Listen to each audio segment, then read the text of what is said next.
ओम शांति। आज साकार महावाक्य 18/4/2026 मधुर संतानगण तुम्हें माने बाबा द्वारा सम्मुख रे पाठ पढ़ुछ। तुमको सत्ययुगी राज्योत्तर योग्य होगापाई पवित्र निश्चय होगाको पड़िबो। प्रश्न बाबांकर केउं कर्तव्य को केवल तुम्हें पिला माने ही जानिछ।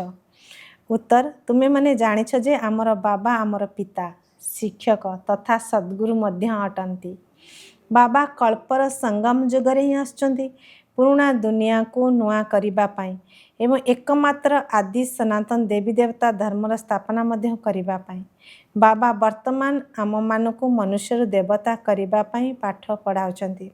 एही कर्तव्य को आम मानक व्यतीत आउ केही भी जानी नाहांती। गीत भोलानाथ से निराला। ओम शांति। ओम शांतिर अर्थ तो पिला मानकु बारंबार बुझा जाउछि। ओम रो अर्थ मु आत्मा एहा मोर शरीर शरीर मध्य कहि परिबो जे एहा मोर आत्मा। जेपरि शिव बाबा कहउचंती तुमे मोर अट। पिला माने कहउचंती बाबा आपण आमर। सेपरि आत्मा मध्य कहउछि मोर शरीर शरीर कहउछि मोर आत्मा। आत्मा जानिछि मु अविनाशी अटे। आत्मा बिना शरीर किछि करि परिबो नाही। शरीर तो अच्छी कहउचंती मो आत्मा को कष्ट दियो नाही।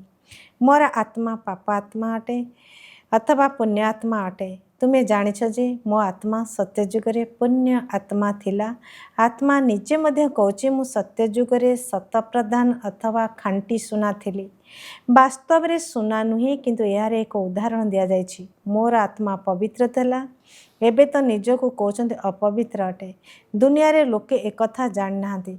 तुमको तो श्रीमत मिली तुम्हें एबे जानिछ जे आमर आत्मा शत प्रधान थिला एबे तम प्रधान हो जाइछि।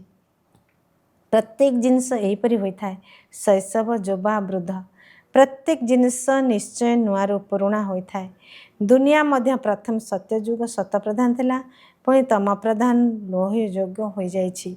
सेति पाई ही दुखी हो जाइछि। शत प्रधान अर्थ सुधरी थिबा तुम प्रधान अर्थात बिगड़ी जाइथिबा।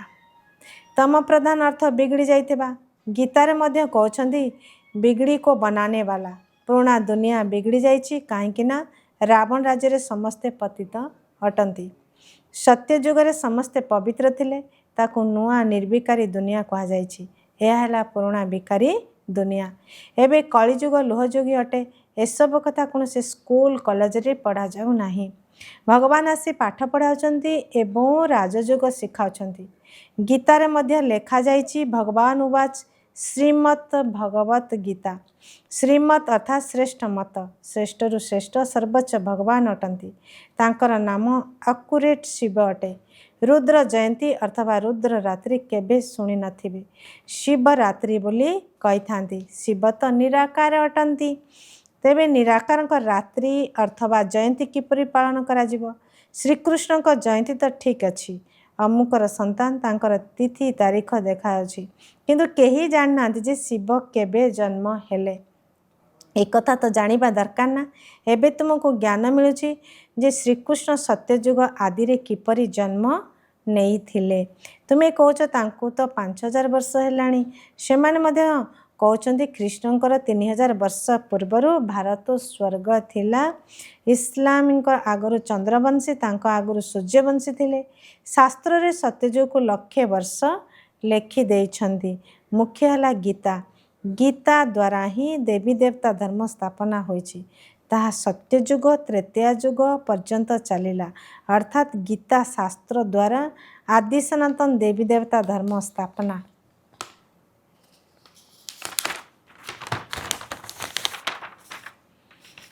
परम पिता परमात्मा करिथिले। पुणी तो आधा कल्प ना कौनसी शास्त्र तैयारी हैला ना कौनसी धर्म स्थापक आसिले। बाबा आसी ब्राह्मण मान को देवता क्षत्रिय कराउछंती।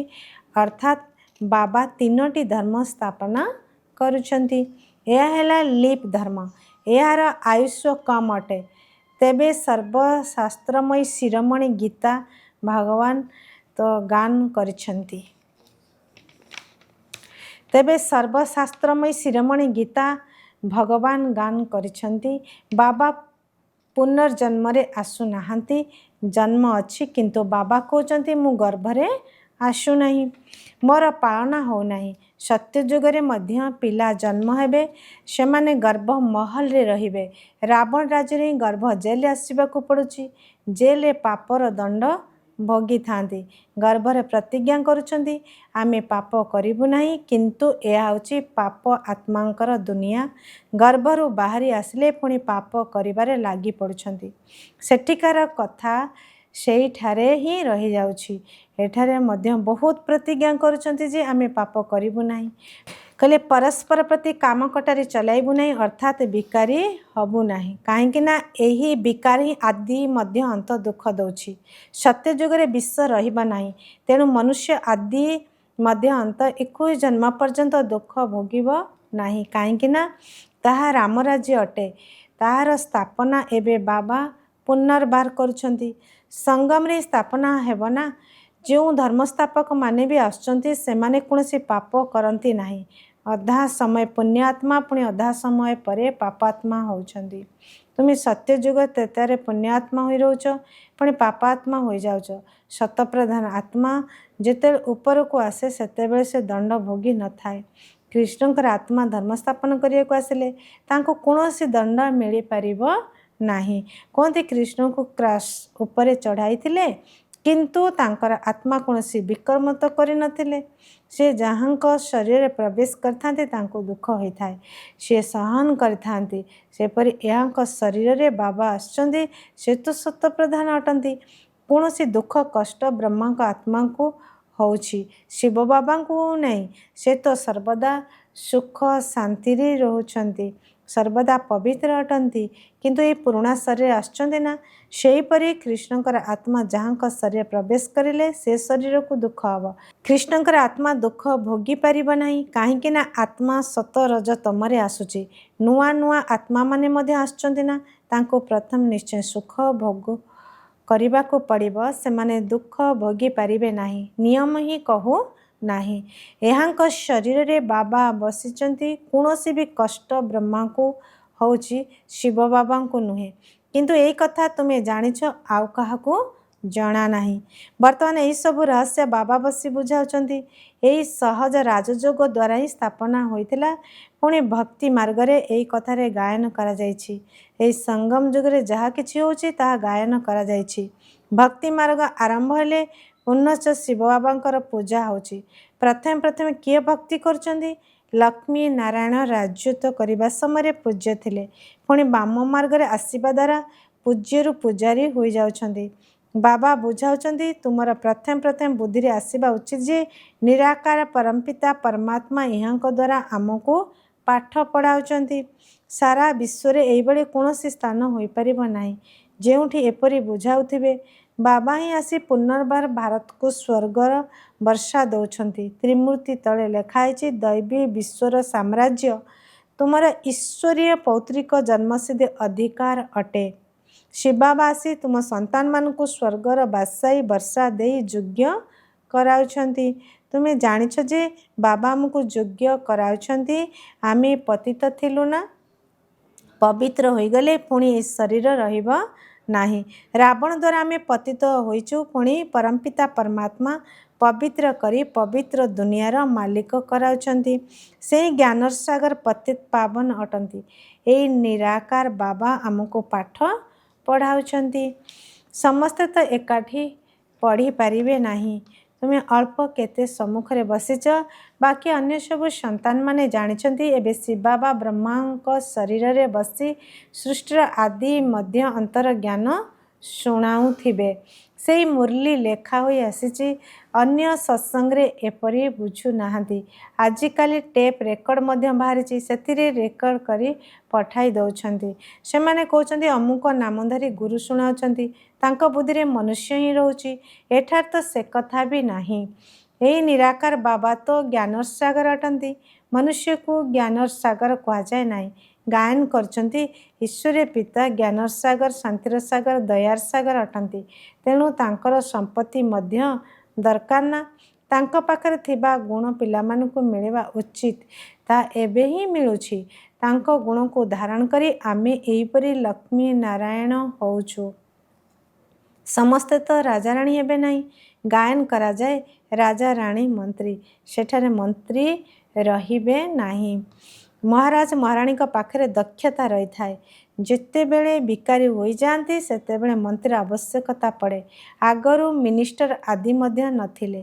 ସେଠାରେ ତ ରାଜାରାଣୀଙ୍କର ଦ୍ୱାରା ରାଜ୍ୟ ଚାଲୁଥିଲା। ତାଙ୍କର ମନ୍ତ୍ରୀର କି ଆବଶ୍ୟକତା ରହିଛି? ରାୟ ନେବାର ଆବଶ୍ୟକତା ହିଁ ନାହିଁ, କାରଣ ସେ ନିଜେ ମାଲିକ ଅଟନ୍ତି। ଏହା ହେଉଛି ଇତିହାସ ଭୂଗୋଳ। କିନ୍ତୁ ଉଠିବା ବସିବା ସମୟରେ ପ୍ରଥମେ ବୁଦ୍ଧିରେ ଆସିବା ଦରକାର ଯେ ଆମକୁ ବାବା ପାଠ ପଢ଼ାଉଛନ୍ତି, ଯୋଗ ଶିଖାଉଛନ୍ତି, ତେଣୁ ଯୋଗର ଯାତ୍ରାରେ ରହିବାକୁ ହେବ। ଏବେ ନାଟକ ପୁରା ହେଉଛି। ଆମେ ବିଲକୁଲ ପତିତ ହୋଇଯାଇଛୁ, କାହିଁକି ନା ବିକାରଗ୍ରସ୍ତ ହୋଇଛୁ। ତେଣୁ ପାପାତ୍ମା କୁହାଯାଉଛି। ସତ୍ୟଯୁଗରେ ପାପାତ୍ମା ରହିବେ ନାହିଁ, ସେଠାରେ ପୁଣ୍ୟାତ୍ମା ରହିବେ। ତାହା ହେଉଛି ପ୍ରାରବ୍ଧ, ଯାହା ପାଇଁ ତୁମେ ଏବେ ପୁରୁଷାର୍ଥ କରୁଛ। ତୁମେମାନେ ଯୋଗର ଯାତ୍ରା କରୁଛ, ଯାହାକୁ ଭାରତର ଯୋଗ କୁହାଯାଉଛି।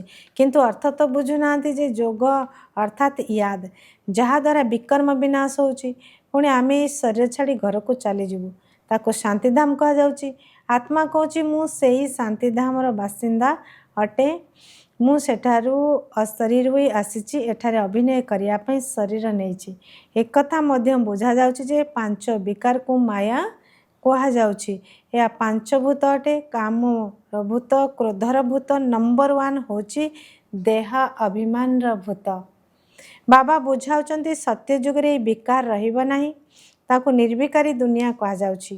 ବିକାରୀ ଦୁନିଆକୁ ନିର୍ବିକାରୀ କରାଇବା, ଏହା ତ ବାବାଙ୍କର ହିଁ କାର୍ଯ୍ୟ ଅଟେ। ତାଙ୍କୁ ହିଁ ସର୍ବଶକ୍ତିମାନ ଜ୍ଞାନସାଗର ପତିତ ପାବନ କୁହାଯାଉଛି। ବର୍ତ୍ତମାନ ସମସ୍ତେ ଭ୍ରଷ୍ଟାଚାରରୁ ଜନ୍ମ ନେଉଛନ୍ତି। ସତ୍ୟ ଯୁଗରେ ହିଁ ନିର୍ବିକାରୀ ଦୁନିଆ ହେବ। ବାବା କହୁଛନ୍ତି ଏବେ ତୁମକୁ ବିକାରରୁ ନିର୍ବିକାରୀ ହେବାକୁ ପଡ଼ିବ। କହୁଛନ୍ତି ବିକାର ବିନା ପିଲା କିପରି ଜନ୍ମ ହେବ? ବାବା ବୁଝାଉଛନ୍ତି ବର୍ତ୍ତମାନ ଏହା ତୁମର ଅନ୍ତିମ ଜନ୍ମ ଅଟେ।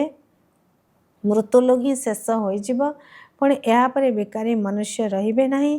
ସେଥିପାଇଁ ବାବାଙ୍କ ପାଖରେ ପବିତ୍ର ହେବାର ପ୍ରତିଜ୍ଞା କରିବାକୁ ହେବ।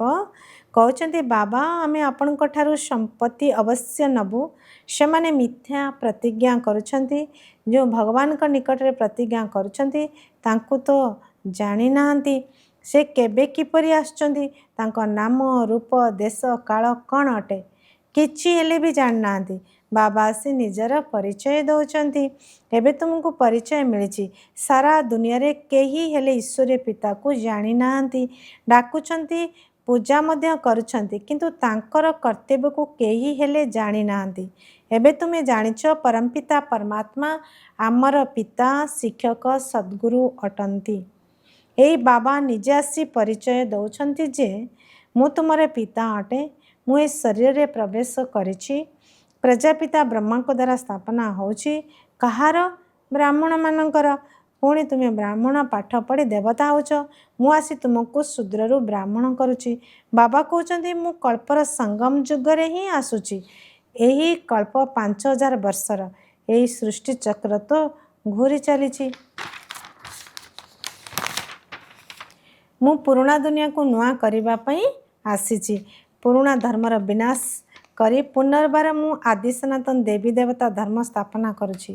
ପିଲାମାନଙ୍କୁ ପଢ଼ାଉଛି। ପୁଣି ତୁମେ ପାଠ ପଢ଼ି 21 ଜନ୍ମ ପାଇଁ ମନୁଷ୍ୟରୁ ଦେବତା ହୋଇଯାଉଛ। ସୂର୍ଯ୍ୟବଂଶୀ ଚନ୍ଦ୍ରବଂଶୀ ପ୍ରଜା ସମସ୍ତେ ତ ଦେବତା ଅଟନ୍ତି। ବାକି ପୁରୁଷାର୍ଥ ଅନୁସାରେ ଉଚ୍ଚପଦ ପାଇବେ। ଏବେ ଯିଏ ଯେତେ ପୁରୁଷାର୍ଥ କରିବେ ତାହା କଳ୍ପ କଳ୍ପ ଚାଲିବ। ଜାଣିଛନ୍ତି ଯେ ଆମେ କଳ୍ପ କଳ୍ପ ଏପରି ପୁରୁଷାର୍ଥ କରୁଛୁ। ଏଠାରୁ ଯାଇ ଏହି ପଦ ପ୍ରାପ୍ତ କରିବୁ। ଏକଥା ତୁମମାନଙ୍କ ବୁଦ୍ଧିରେ ଅଛି ଯେ ଆମକୁ ନିରାକାର ଭଗବାନ ପାଠ ପଢ଼ାଉଛନ୍ତି। ତାଙ୍କୁ ମନେ ପକାଇଲେ ହିଁ ବିକର୍ମ ବିନାଶ ହେବ, ନଚେତ୍ ବିକର୍ମ ବିନାଶ ହେବ ନାହିଁ। ମନୁଷ୍ୟମାନେ ଏକଥା ମଧ୍ୟ ଜାଣିନାହାନ୍ତି ଯେ ଆମେ କେତେ ଜନ୍ମ ନେଉଛୁ। ଶାସ୍ତ୍ରରେ କେହି ପୁଣି କାହାଣୀ ଲେଖିଦେଇଛନ୍ତି 84 ଲକ୍ଷ ଜନ୍ମ। ଏବେ ତୁମେ ଜାଣିଛ 84 ଜନ୍ମ ନେଉଛୁ। ଏହା ଅନ୍ତିମ ଜନ୍ମ ଅଟେ। ପୁଣି ଆମକୁ ସ୍ୱର୍ଗକୁ ଯିବାକୁ ହେବ। ପ୍ରଥମେ ବ୍ରହ୍ମ ଲୋକକୁ ଯାଇ ପୁଣି ସ୍ୱର୍ଗକୁ ଆସିବୁ। ଆଚ୍ଛା, ଧାରଣା ପାଇଁ ମୁଖ୍ୟ ସାରାଂଶ। 1 ନମ୍ବର, ବାବାଙ୍କ ନିକଟରେ ଯେଉଁ ପବିତ୍ର ରହିବାର ଯେଉଁ ପ୍ରତିଜ୍ଞା କରିଛ ସେଥିରେ ମଜବୁତ ହୋଇ ରହିବାକୁ ହେବ। काम क्रोध आदि भूतमानक उपरे निश्चिंत विजय प्राप्त करबाकू हेब। 2 नंबर चाली बोली प्रत्येक कार्य करी पाठ पढ़ाउथबा बाबांको मने रखिबाकू हेब। वर्तमान नाटक पूरा हेबाकू जाउछि, सेतिपई अंतिम जन्मरे निश्चिंत पवित्र हेबाकू हेब। वरदान सर्वसंपत्ति रे भरपूर होई निजर चेहरा द्वारा सेवा करुथबा सच्चा सेवाधारी भव। जो पिला माने सर्वसंपत्ति रे सदा भरपूर बा संपन्न रही थांती सेमानकर नयन द्वारा बा मस्तक द्वारा ईश्वरीय निशा देखा जाई थाए। सेमानकर चेहरा ही सेवा करि थाए। जो मानक पाखरे अधिक किंबा कम जमा थाए ताहा मध्य सेमानक चेहरारू जना पड़ी थाए। जेपरि केही जदि उच्च कूलर होइथांती तेबे तांकर चेहरारे ही सेही भली झलक एवं पलक अर्थात निशा देखा जाई थाए। सेही परी तुम मानकर चेहरा प्रत्येक संकल्प प्रत्येक कर्म को स्पष्ट कर दो, तेबे कुआजिब सच्चा सेवाधारी। वरदान सर्वसंपत्ति रे भरपूर ही निजर चेहरा द्वारा सेवा करुवा सच्चा सेवाधारी भव। जो पिला माने सर्वसंपत्ति रे सदा भरपूर बा संपन्न रही थांती सेमानकर नयन द्वारा बा मस्तक द्वारा ईश्वरीय निशा देखा जाई थाए। सेमानक चेहरा ही सेवा करि थाए। जो मानक पाखरे अधिक किंबा कम जमा थाए ताहा मध्य सेमानक चेहरारू जना पड़ी थाए। जेपरि केही जदि उच्च कूलर होइथांती तेबे तांकर चेहरारे ही सेही भली झलक एवं पलक अर्थात निशा देखा जाऊ थाए। सेहीपरि तुममानक चेहरार प्रत्येक संकल्प प्रत्येक कर्म को स्पष्ट कर दऊ, तेबे कुहाजिब सच्चा सेवाधारी। स्लोगान समय एवं संकल्प रूपी संपत्ति को संचय करी जमार खाता को बढ़ाओ। अव्यक्त इशारा महान हेबा पई मधुरता एवं नम्रता गुण को धारण कर। जेतेबेले परस्पर को मीठा खुआउछ सेतेबेले अल्प समय पई मुख मीठा हो जाउछि, किंतु तुमे निजे ही मीठा हो जाओ। तुम मुखरे सर्वदा मधुर बाणी रही थाओ। जेपरि मीठा खाइबा द्वारा एवं खुआइबा द्वारा खुशी होउछ सेपरि मधुर बाणी निजको मध्य खुशी करिथाए एवं अन्य मानको मध्य खुशी करि देइथाए। तेणु एही भली सर्वदा समस्तंकर मुख मीठा करुथाओ। सर्वदा मीठा दृष्टि मीठा बाणी एवं मीठा कर्म ही कर। अच्छा, ओम शांति।